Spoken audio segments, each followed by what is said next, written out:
ঝাল, তো আমি ভাবছি লঙ্কা দেবো না, কাঁচা লঙ্কা। তো নমস্কার বন্ধুরা, তোমরা সবাই কেমন আছো?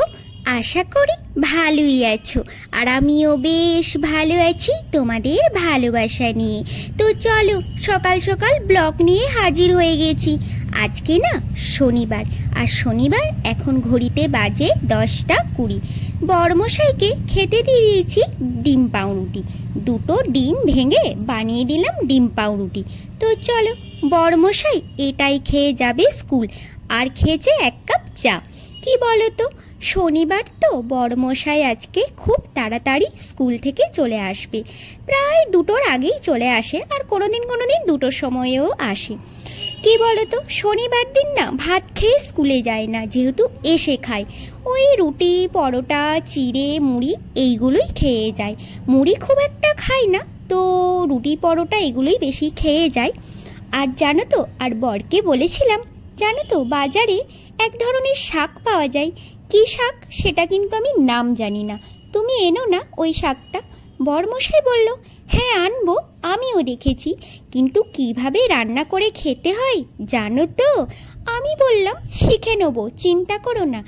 আমাদের দিদিভাই, মানে যে দিদিভাই আমাদের বাড়িতে কাজ করতে আসে, সেই দিদিভাইয়ের কাছে জেনে নিলাম এই শাকগুলো কিভাবে খাই গো। ওই দিদিভাই বলল শিলে বেটে এই করে খাবে, এইরকম বলে দিল। আমিও তাই যত্ন সহকারে খুব ভালো করে রান্না করলাম। আর এনেছে পাট শাক আর লাল শাক। কিছু খেতে ভালোবাসি না ভালোবাসি, আমি খুব একটা রিচ মশলা তরি তরকারি খাই না, কিন্তু আমার না বেশ শাক রান্না খেতে খুব ভাল লাগে। মানে শাকের আইটেম যেভাবেই হোক, সেটা কিন্তু আমার নিজের মন থেকেই বানাই শাক রান্না করে। তো অবশ্যই তোমাদেরকে আমি শেয়ার করব বিভিন্ন ধরনের শাক রান্না করে কিভাবে খেতে হয়। তাই বরকে বললাম এই শাকটা এনো, আর এনেছে দেখো ধনেপাতা। বরমশাইকে যখন শাক আনতে বলবো না, সে শাকের ওপর শাক নিয়ে আসবে, কোনটা রান্না করে খাবো আর কোনটা না রান্না করে খাবো না। তোমরা বুঝতেই পেরেছো এই শাকটার কি নাম। মানে অনেকেই যারা জানো এই শাকটা, আবার অনেকেই জানে না, যেমন আমার মতো। আমি কিন্তু এই শাকটা প্রথমবার খেলাম, আর প্রথমবার খাচ্ছি বলে কি যত্ন সহকারে যে রান্না করলাম কি বলবো। বেশ শাকটাকে পরিপাটি করে বেছে ধুয়ে কেটে একটু জলটা ভাপিয়ে নিলাম। আর এই শাক খেয়ে যে আবার কি অবস্থা হয়েছে সেটা কিন্তু অবশ্যই বলবো, তার জন্য পুরো ব্লগটা দেখতে থাকো কেমন। তবে জানো তো, শাকগুলোকে খুব সুন্দরভাবে যত্ন সহকারে রান্না করলাম, যেমনটি আমাদের দিদিভাই বলল তেমনটি করেই আমি রান্না করেছি। আর সেই শাক খেয়ে কী অবস্থা সেটা অবশ্যই বলবো। আর এদিকে দেখো পাট শাকও রান্না করলাম, যেহেতু পাট শাকটা না ছেলে খেতে বেশ পছন্দ করে। আর পাট শাক রান্না করব বলে 2-4টে রসুনও আমি সরিয়ে রেখে দিলাম, আর বাকি কটা রসুন ওই শাকটাতে আমি বাটবো। মানে চলো শাকটা তোমাদের নাম বলে দিই। এই শাকটার নাম হচ্ছে ঘ্যাটকোল পাতা, মানে ঘ্যাটকোল শাক। তার জন্য দেখো আমি রসুন নিয়েছি, আর আমি শাকটাকে ভালো করে ভাপিয়ে নিয়ে জলটাকে চেপেছিলাম, কিন্তু শিলে নেওয়ার পর আবারও দেখছি বেশ জল আছে জানো। তাই শাকটাকে আরও একবার ভালো করে আমি চিপে নিলাম। তারপরে আমি বেশ জলটাকে দেখছি শিলে ছিল সরিয়ে নিলাম। তারপরে ভালো করে আমি এই শাকটাকে বেটে নেব। এটা না মিক্সিতেও বাটা যায়, কিন্তু মিক্সির থেকে শিলপাটাতে বাটা কিন্তু খুব ভালো হয় রান্না করে খেলে। তার জন্য প্রথমবার খাচ্ছি, তাই আমি এটা ভালো করে যত্ন সহকারে শিলপাটাতেই ভালো করে বেটে নিলাম, মিক্সিতে কিন্তু বাটিনি।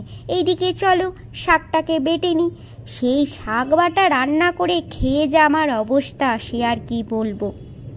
আর জানো তো, এইদিকে আমি রান্না করি বা কাজ করি গান শুনতে শুনতে, আর যে ভিডিওটাই বানাবো, মানে যে ডান্স ভিডিওটা, সেই গানটাই শুনতে থাকি। তো চলো, কপিরাইট চলে আসবে ওই গানটা শোনালে, তার জন্য আমি গানটা বন্ধ করে দিলাম। যেহেতু শিলনোড়ার যে একটা আওয়াজ হয় ঠক ঠক, সেটাই শোনাবো। তো আমি যদি এখনই শিল নোড়ার আওয়াজটা শোনাতাম আর গানটাও বাজতে থাকতো, কপিরাইট চলে আসতো, তাই বন্ধ করে দিলাম। আর এইদিকে নিয়ে নিলাম কালো জিরে, আর কালো জিরেটা না ভালো করে থেতো করে নিলাম, তাহলে এদিক ওদিক করে ছিটকে যাবে না কালো জিরেটা। আর কালো জিরেটা ভালো করে বেটে নিলাম। আর রসুন। এইদিকে ছেলের শনিবার ছুটি, এক শনিবার ছেলের স্কুলে ছুটি থাকে আর এক শনিবার স্কুল থাকে। তো চলো ভালো করে আমি বেটে নিচ্ছি। আর এইদিকে দেখো এত সুন্দরভাবে বাটলাম না, কি আর বলবো।